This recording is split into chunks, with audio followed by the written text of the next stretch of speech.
درخت کو جب دیمک چاٹتی ہے نا تو اینڈ پہ پتا چلتا ہے جب درخت گرتا ہے. دیکھیں پاکستان پہ خاص اللہ کا کرم ہے, ہر بندہ کھا رہا ہے. بقول عمران خان صاحب کے ہم کرائے کے قاتل تھے, ہم امریکہ کی غلامی کرتے تھے, اس کے اگینسٹ ہمیں معاوضہ ملتا تھا ڈالرز کی شکل میں, تو ضیاء کا دور بڑا خوشحال تھا. حالانکہ کوئی ترقی نہیں ہوئی اس دور کے اندر. پاکستان میں پاورٹی سرکل سے باہر نکلنے کا واحد ذریعہ اب تعلیم رہ گئی ہے. اس کا جیک لگتا ہے نا, یورپ امریکہ میں چلا جائے اعلیٰ تعلیم کے لیے, وہاں سے ریمیٹنس اس ملک کو بھیجے. اس ملک میں اب عام بچوں کے لیے کوئی نوکریاں نہیں ہیں. یقین کریں پی ایچ ڈی بچے اور بچیاں 30-40 ہزار کی نوکریاں کر رہی ہیں. باقی آپ گورنمنٹ سے, اسٹیبلشمنٹ سے, پولیٹیشین سے کوئی امید نہ رکھیں. اچھا سر, ابھی ذکر کیا چونکہ آپ نے واصف صاحب کا, تو ایک ان کا جملہ ہم سنتے ہیں کہ پاکستان نور ہے اور نور کو زوال نہیں ہے. اب لیکن میں فلسفیکلی آپ سے پوچھنا چاہ رہا ہوں کہ قوموں کا رائز اینڈ فال ہوتا ہے.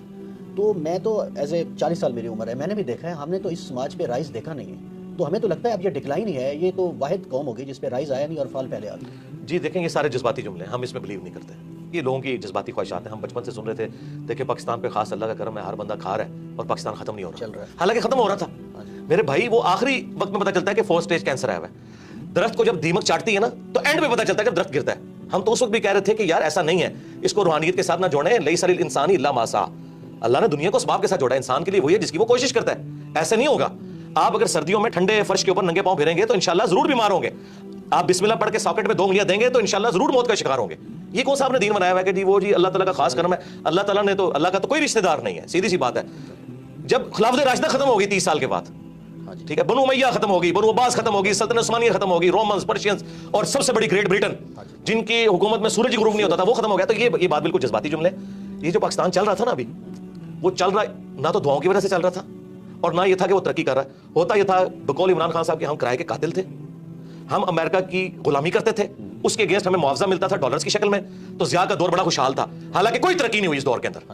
ہمیں باہر سے مل رہا تھا, بلکہ ہمیں یہ بیساکھیاں لگائی گئی ہیں. مشرف کے دور میں کہتے ہیں جی دیکھیں 10 سال تک 60 پہ رہا ڈالر. وہ اس لیے نہیں رہا کہ مشرف نے کوئی یہاں فیکٹریاں لگا دی ہیں یا کچھ کنٹریبیوٹ کیا اس نیشن کو. جی ڈالر, آج بھی سرکار ڈالر آ جائیں تو دیکھیں ملک دوبارہ خوشحال ہو جائے گا. لیکن میں یہ کہتا ہوں اللہ نہ کرے کہ آپ اس طرح کے ڈالرز آئیں.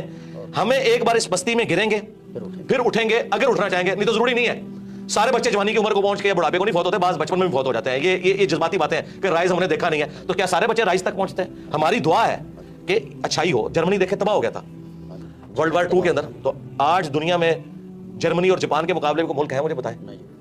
تو دیکھ لیں وہاں پہ فوجی اس لیول کی نہیں ہے, پھر بھی لوگ رات کو بڑے آرام سے سوتے ہیں. بس آخری سوال ہے سر, نوجوان جو ہیں اس ملک کے وہی وارث ہیں اور وہی تعداد میں سب سے زیادہ ہیں. بس ان کو ذرا مخاطب کر کے, سیاست, معیشت, معاشرت سب تباہ ہے, تو ہمارا مخاطب تو وہی ہے, وہی کچھ کر سکتے ہیں. جی نوجوانوں کو میں یہ ریکویسٹ کروں گا کہ آپ لوگ جو ہے نا اپنی تعلیم کے اوپر توجہ دیں. پاکستان میں پاورٹی سرکل سے باہر نکلنے کا واحد ذریعہ اب تعلیم رہ گئی ہے. جس کا جیک لگتا ہے نا یورپ امریکہ میں چلا جائے اعلیٰ تعلیم کے لیے, وہاں سے ریمیٹنس اس ملک کو بھیجے. اس ملک میں اب عام بچوں کے لیے کوئی نوکریاں نہیں ہیں. یقین کریں پی ایچ ڈی بچے اور بچیاں 30-40 ہزار کی نوکریاں کر رہی ہیں ڈیٹا انٹری آپریٹر کے طور پہ. اور اتنا دکھ ہوتا ہے جس کے پاس ریسورسز ہیں, جسے اسکالرشپ ملتا ہے, ملک سے نکلے اور یہاں پہ ریمیٹنس بھیجیں. میں یہ نہیں کہہ رہا کہ آپ ملک ہی چھوڑ دیں, یہاں پہ اپنے ریمیٹنس بھیجیں. اس ملک کی ترقی میں آپ کردار ادا کریں. اور یہ کوئی ایب والی بات نہیں ہے.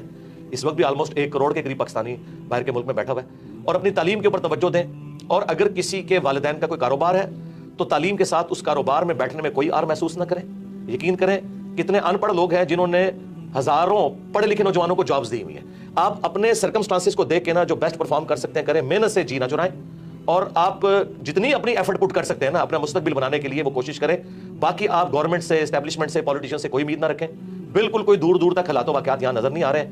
جس کا کوئی جیک لگتا ہے بھائی یہاں سے نکلیں اور یہاں آپ پیسہ بھیجیں. میں نکلنا وہ والا نہیں کہہ رہا جی ان کو چھوڑ دیں چلنے کے لیے, یہ میں نہیں کہہ رہا. جس کا کوئی موقع ہے تو مجھے تو اب ایک ہی سورس, یا آپ ایسا ہنر حاصل کریں کہ آپ فری لانسر ہوں اور آپ انٹرنیٹ کے ذریعے پیسے کما سکیں, اس طرح کا کوئی معاملہ کریں. اور جن کے پاس پیسہ ہے نا یار وہ کنٹریبیوٹ کریں نیشن کو.